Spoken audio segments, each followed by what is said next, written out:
Good afternoon, everybody. This is Eddie Taylor. We're here with the United Way and Steve Lavagnino for another session of Community Voices. This is brought to you by the United Way of Northern Santa Barbara County and by all of the sponsors who support all of the work that we do. And Steve's going to give us a little insight into, I think you said it was a secret. Maybe it's a secret sauce. No. It's something that's going to happen to the county in 2029. So, which used to think like that was a long ways away. And now it's going to be in our 5-year forecast now. So we're going to be able to start talking about this. My CEO doesn't like me talking about it too much, or budget people, but there is going to be a significant change in county finances just beyond the horizon and to the good side. It's going to be transformative. Okay. So we're talking major influx of new revenue. And let me explain. So back during the global financial crisis, the county has its own closed retirement system. We do not belong to CalPERS or anything like that. So we've got the Santa Barbara County Employee Retirement System. It's about a $4.5 billion fund. This is to pay everybody's retirement as they move on. And I don't want to argue today or with anybody about whether or not a pension, why do government employees get in pensions, whatever. What I'm here to tell you about is some good news. And that is during the global financial crisis, the pension system took a massive hit. Right?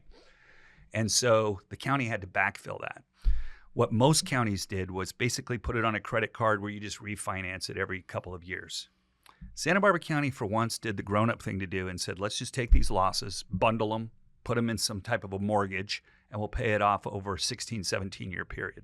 Well, that 16, 17-year period ends in 2029. So just to give you an idea, our general fund discretionary revenue is about $350 million.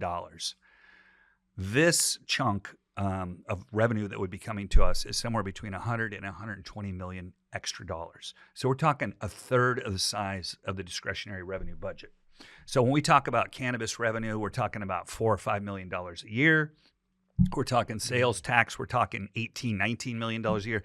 We're talking 5 years worth. 5 years worth every year. And it's not a one-time thing. This is an ongoing revenue source. So things that we identify, whether it's a maintenance backlog at the county or the roads or homelessness or just about anything, the major reason why we haven't addressed it is because we don't have the resources, right? And going back to people and asking them to raise their taxes is not going to happen. So that's why I've always been looking for another revenue source, whether it was cannabis or oil or whatever. I was open to just about anything. And so having this just kind of handed to us, and there's going to be a bunch of handouts, right? Like the employees now are going to be like, hey man, time for us to get paid. Yeah. What about me? Everybody's going to be, what about me? So what I'm really trying to do is between now and 2029 is get groups together and decide as a community, what are our priorities, right? How do we want to spend this? And so it's not left up to 5 individuals sitting on the Board of Supervisors. And let's come up with a formula. So it's not just a sweepstakes, right? It's like, 35% of it should go to address roads. 15% of it should go to homelessness. 20% should go to this. Whatever it is. And let's talk about it and have an open discussion. The problem I'm running into is the county doesn't want to talk about it because it's still 4 or 5 years away, and it raises everybody's expectation that some big change is coming. Well, there is. Let's talk about it. That's a huge change. And so it's going to be a big focus.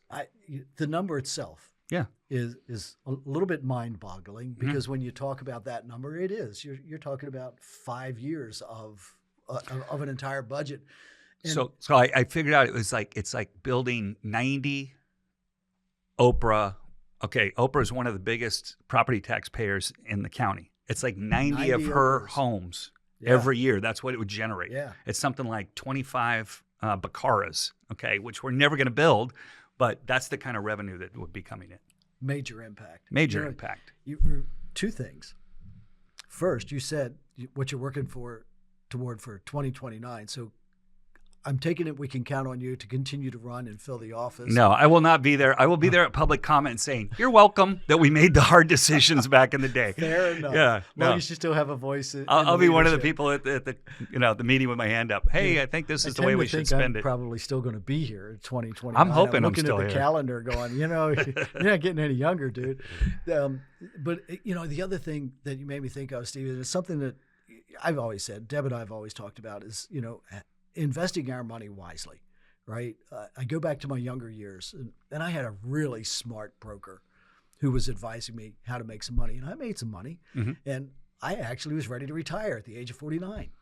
Now, I made some bad moves, and it happened. 2000, 1999, they all happened, right? Yeah. But he called me in 2000, and he asked me to go in on this investment with him, and I said, "Oh, no way! I think you bumped your head." Well, they did it, and they made a fortune. And I always said, Jay lives on a ranch. I live in a rancher. I'm happy. Don't get me wrong. And he calls me the following year. He says, "Eddie, if you don't go with this year, I'm never calling you again." And I said, "I know you bumped your head." They were buying Kmart. Okay. I'm looking at that like that's crazy. And they made a fortune. And he lives on a very big ranch. And I live in a rancher. I'm still happy. My point is, it's how we invest what we have. It's not about the lack of money. Yeah, there are times when we get into a situation like it happened in 2008 and caused a big issue that you're now filling the gap. It's taken 16 years to get there. Okay, that's fine, but you made a plan. That is brilliant. Thank you for seeing that through. But if you look at how we're actually going to invest that money, and getting the right advice, getting the right people at that table, having that conversation. Don't spend it all. How do we invest it? Yeah, and it's interesting. I do quite a bit of polling, and one of the things that people always complain about taxes, but generally people's mindset is it doesn't bother me to pay taxes if I thought that they were spent wisely. Amen. But we always see, what do we see? Graft, we see waste, we see incompetence at the government level, and it might be at the federal level, but you're like, well, I still don't like my mayor, or my city councilman's not doing the job. So I will say, that I used to think, when I first ran 15 years ago now, I was like, hey, we need to run the county like a business, let's run it like a business. But then you realize you can't run it like a business because, for example, homelessness. If you were a business, you'd be like, well, we're not spending any money on that, right? It's not generating any revenue. I'm not going to have a psychiatric health facility. Why would I want that? All it is a liability. You realize that's not what we're there for. We're there to provide a social safety net for people that have a hard time taking care of themselves or need a hand up, need a hand, to help them along the way. So I've changed that mentality, but I encourage people that always want to, I hear from people, oh, my property tax is too high, or you guys are spending money on the wrong thing. They'll come in for one issue, to a Board of Supervisors hearing, and we might be talking about homelessness that day. And they're like, hey, all the money, we need that. Okay. But then I always say, you guys have the luxury of leaving the meeting. I got to sit through the next 8 items, where the next item is the roads. Roads are disaster. Then the employees come in. Hey, we can't keep up with inflation. We can't retain employees. We can't serve the community, if this isn't here. Then the next guy is the sheriff. Hey, my guys aren't safe in the jail because it needs to be upgraded. That thing was built in 1953. Okay. Then the fire chief comes in. Hey, we can't fight these fires. So it's just one thing after the other, after the other, after the other of there are so many needs and wants in the community that we're always searching for a new revenue source. I want people to hear this podcast and hear that explanation so that they don't come out of the woodwork in 4 to 5 years saying, now we can cut taxes. Yeah. Because that is going to be the other argument. You come in with all this money. Okay, well then cut my taxes. Yeah. Well, there are so many needs. And thank you for going in depth with it. I mean, that was only this deep. I know you guys face more and more every month. So, Steve, you've been doing this for a number of years now. When did you first get elected as supervisor? I got elected in 2010. So I'm in the end of my 14th year. And I have 2 more to go. Got 2 to go. I hear him saying, "Man, I'm done." Yeah. I'm not crossing out the days on the calendar yet. I really enjoy what I do. I love it. You got to be committed to it, or you're not doing the job. Things that keep me going. Let's talk about Guadalupe for just a second. If yes. Good time. Yeah. Okay. I'm used to, when I first got elected, I had half of Orchid in Santa Maria. I had Santa Maria. And through redistricting in 2020, the lines got moved around a little bit. I ended up getting Guadalupe. Didn't really know that much about it. Started going out there. Realized it's such a great community. Yes. And what's really great about it is everybody takes care of themselves. Very low crime because everybody knows everybody, right? Oh, you're doing something wrong. Well, I know your aunt, and I'm going to call her, And so it's just a really cool community. But they had a problem where when we had the rains last winter, got flooded out pretty significantly. Yes. And I don't like to call it a disadvantaged community because the mayor told me we're not disadvantaged, we're underserved. And I said, that's a great point. Underserved community of color, right? That's all we hear about, that's what the state and the federal government, that's who we're here to help. All the time, though, I've always been hearing this, they've been trying to preach to us about systemic racism. There's, it's deep in our systems. I had a hard time figuring out how that worked.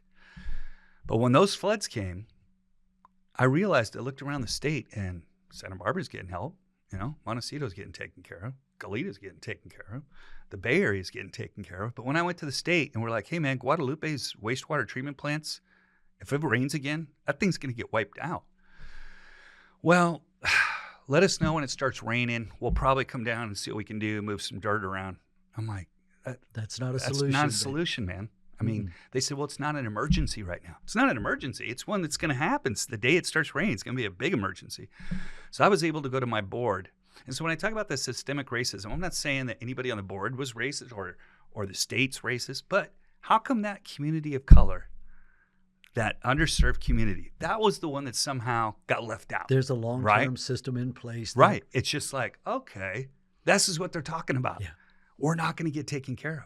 So when I went and I had a community meeting out there, pitchforks, it was ready. They were on. And I totally agreed with them because they said, you know what? We don't expect it to get fixed. How depressing is that? We don't even expect it to get fixed. So I went to my board and I said, look, we need $8 million. Nobody wanted to hear it, but they said, okay, it's an emergency. We've got to do it. We got a 5-0 vote to go out there and spend 45 days, 24-hour, around the clock cleaning out the river. And they did an amazing job and fixed everything. Everything's perfect, beautiful. The community was so appreciative. But that was so sad to me that when they came to me, they were like, we didn't expect you guys to do anything. I'm surprised you did. But no one ever comes to our, we're at the bottom of the totem pole. I was like, wow, man, that is...